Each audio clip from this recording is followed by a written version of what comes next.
Tu crois connaître tous les dieux grecs.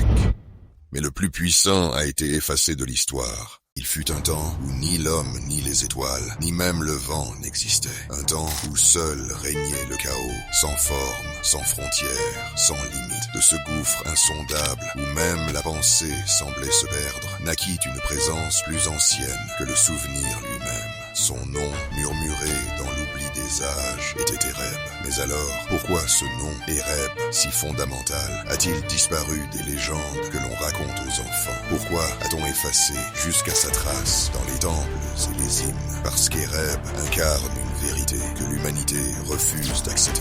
Il est le rappel constant que toute lumière est provisoire, que sous chaque empire, chaque amour, chaque espoir, l'ombre attend son heure. Les Olympiens eux-mêmes, dans leur arrogance, ont tenté d'éloigner son souvenir.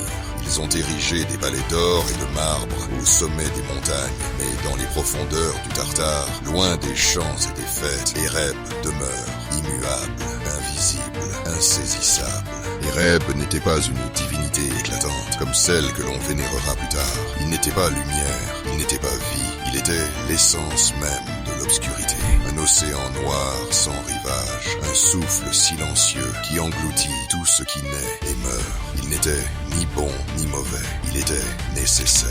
Aux côtés de sa sœur Nyx, incarnation de la nuit, Éreb enveloppa l'univers naissant dans un voile si dense que même les futurs dieux n'osaient le regarder en face. De leur union obscure naquirent les premières forces qui gouverneraient secrètement le monde. La mort, le sommeil, le destin inexorable. Et pourtant, paradoxalement, c'est au cœur même de cette obscurité que la lumière vit le jour. De l'ombre d'Éreb jaillirent Éther et Héméra, la lumière céleste et le jour éclatant. Ainsi, la clarté que nous connaissons n'est pas une victoire sur les ténèbres, c'est leur enfant, le fruit silencieux d'un pacte oublié.